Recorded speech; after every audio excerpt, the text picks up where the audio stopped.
Every relationship we have ever had has been a mirror, and it shows us where sometimes it reflects back to us where we've done a lot of work, and it's lovely. Sometimes it reflects back to us how wonderful we are.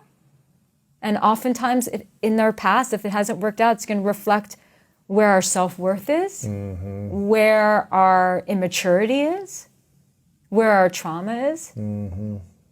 Every relationship we've ever had will reflect back to us the relationship we have with ourselves, period, end of story. And if one cannot actually accept that, they're just going to keep repeating patterns. Guaranteed. Yeah.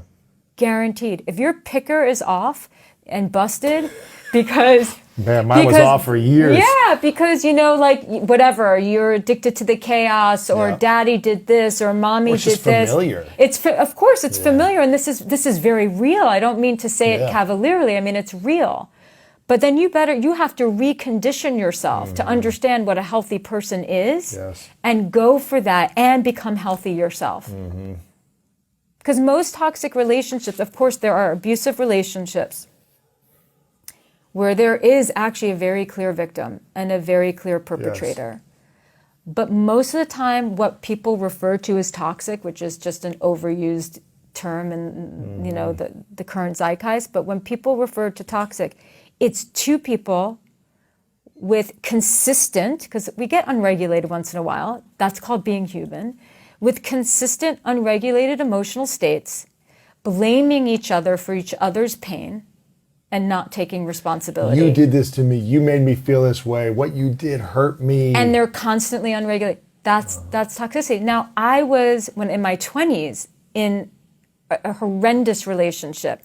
Talk about chemistry. Because once you have chemistry with someone, you're screwed. You're screwed. You feel this chemical connection. You're like, this feeling, you're intoxicated. It's a wrap. And the thing is, if you haven't done work on yourself, you're going to have that chemical explosion with the one person who's bad for you. And oftentimes the person who's the best in bed is the person who's the worst for you. And usually you find this is amazing with them because there's a danger, and then there's also a familiarity. I mean, there's like a trauma bonding. Yeah, exactly. So I remember in my 20s, I was in a relationship with someone for about a year who, without question, is toxic. Like, there's just... Right. You could feel it. You knew it. Everyone knows it. They're like, what are you doing with this guy? Yeah, He's treating you this way. And everyone knows it. It's a fact, right? But why did you stay then? Exactly. Where's the toxicity in me, in the low self-worth and all of that? Because the thing about being in a very unhealthy relationship is the two people really bringing out the worst in each other. Not the best, yeah. Definitely not even close to the best.